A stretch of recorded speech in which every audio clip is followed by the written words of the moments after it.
I now move the House to debate on the motion, "This House believes Ireland is ready for reunification," and I invite Brendan McGrath, the Librarian-Elect, to propose the motion.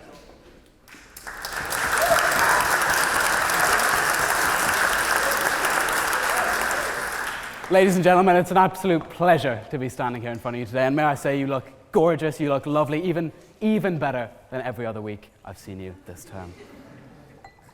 And if you're wondering why I'm trying to butter you up in advance of this speech, it's because I only just realized that if I wanted to criticize the out-of-touch, reckless British establishment that's exploiting the political troubles on the island of Ireland for their narrow gain, I could have picked a better institution to speak. But no. I joke, of course. Clearly, there's nothing more natural than the question of Irish reunification being debated by students at the University of Oxford. Ladies and gentlemen, I'm joking with you one more time. You're very welcome, and I'm so happy to see you all here for what I hope is a really valuable debate. As you're all about to see, you don't have to be Irish. You don't have to not be Irish to not know what you're talking about. My argument tonight has three zones, areas, or points, whatever you prefer. The first is that the Good Friday Agreement, the political settlement of the Good Friday Agreement, has left the North frozen in time. Its politics look like the 1980s, and its social policy looks like the 1890s. The second point is that paralysis in the Stormont government has made the North dependent on a Westminster which doesn't care, which doesn't understand, and which will always prioritise holding on to power over the interests and the well-being of Northern Ireland. The last point number 3, if you will, is very, very simple. The United Kingdom is weeks away from the largest economic and political catastrophe of any of our lifetimes. Northern Ireland will not be the fall guy for a set of ex-Union presidents trying to take down the government for their own gain.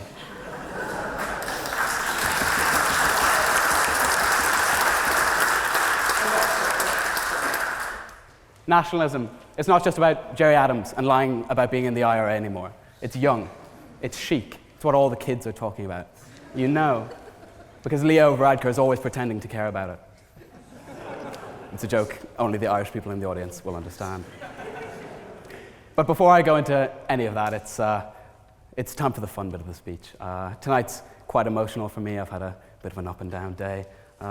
It's the last debate of term. It's the debate that I always wanted to put together, and it's one of the last times I get to speak in this way in front of the members. And so I'd just like to take a little moment of indulgence, if you'll allow me.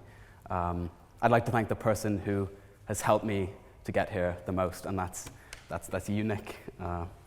I know we always talked about it a long time ago, but I don't think either of us actually expected to get here today. People make fun of you for reading the debate specials too slowly, but we both know you're doing it the only way you know how.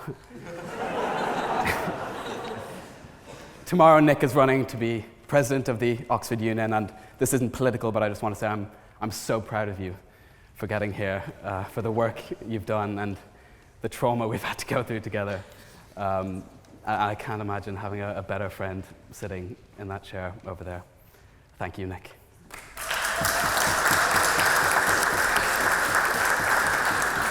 Right, okay, before I lose my cool here, it's my pleasure this evening to introduce the other speakers in tonight's debate. First up is Conleth Burns, who's a third-year law student and the former president of the Oxford University Irish Society.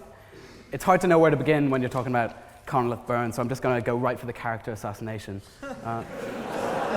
As New College JCR president, Conleth was accused of bending the electoral rules by asking people not to vote Ron. So outraged were his constituents by this reckless move that a motion was brought against Conleth entitled "Drain the Swamp." I hope Conleth manages to resist breaking the rules to get the votes in tonight's debate. Next up is Mike Nesbitt, who led the Ulster Unionist Party from 2012 to 2017.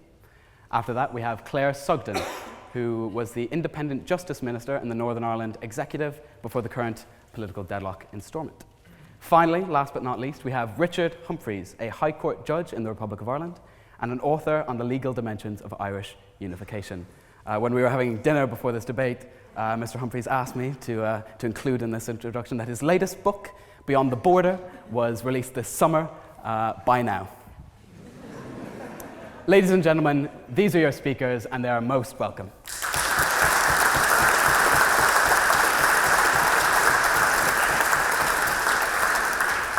My first point is about being stuck in the past. The Good Friday Agreement was a wonderful thing when it was signed. It took a country that was split 1,000 ways and it pieced it back together. It locked the Unionists and the Nationalists in a room and it said, you guys figure this out. There are no other options. This was a crude solution to an impossible problem. It worked at the time. It worked in 1998. It does not work today. The agreement locked in representation in the Northern Irish legislature roughly evenly for Nationalists and Unionists. This is what you do when you want to end a civil war. It's not what you do when you want a nation to heal itself, to soothe its divisions, and to let the force of social change wash those divisions away. But let me be a bit more specific. The problem with politics is that politicians don't figure out what people want or what they think and then try and work backwards from that and represent them. They engage in a constant back and forth struggle to manipulate their views, make them think they want certain things, and then try and reflect this warped version of their interests back at them. That's why when Arlene Foster said that there could be no border between Northern Ireland and the United Kingdom, she said, this red line is blood red.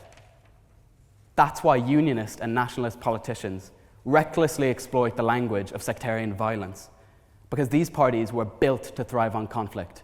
When the conflict dies away, they die away. The sectarian parties are playing a very dangerous game, where the one who wins the most is the one who hates the other more.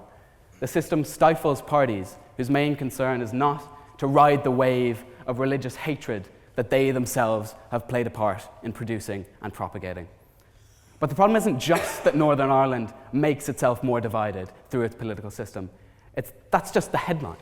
The real story is that this division paralyzes the North. It's the reason why LGBT and reproductive rights in the North look like the early seasons of the Flintstones.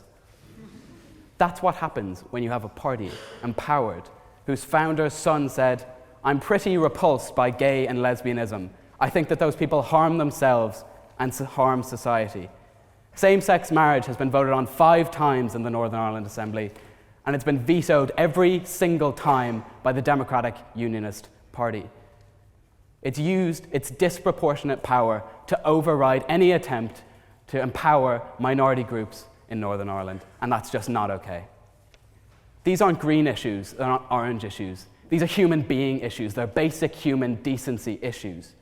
These are the issues which the Good Friday Agreement can't begin to address, because its goal is to prioritize the resolution of historical conflicts over the solution of any other issue. The Good Friday Agreement has been broken, and we need a new one. The second area, zone, or point of my argument is that without a united Ireland, the North is dependent on a British administration which doesn't care, which will never care, which is happy to use the North's dividing lines to keep itself in power. Let's be clear. Northern Irish government doesn't exist. It's an urban legend. It's a set of words that don't mean anything. Stormont is empty, and the decisions are being made in Westminster. And this might be okay if the UK worked like any other federal government in the world, but it doesn't. The Northern Ireland Secretary of State is the bin in the corner of the British cabinet, which everyone is too embarrassed to admit exists. The current Secretary of State, Karen Bradley, said she previously didn't realize the extent of the problems in Northern Ireland. She said, I didn't realize that people who are nationalists didn't vote for unionist parties and the other way around. She said, that's a very different world from the world that I come from. And I think that's exactly right. And I think it's a damn shame that this criminal negligence has been allowed to exist because of the unquestioning of the Good Friday Agreement. This blatant disregard for the interests of the North is only possible where the Northern Irish are not governed by themselves, but by a detached, aristocratic Westminster elite, too nervous to talk about the whole Northern Ireland thing, because then people might remember that they used to be an empire. Government by others isn't going away in the North. If anything, self-government in Northern Ireland is becoming further and further away.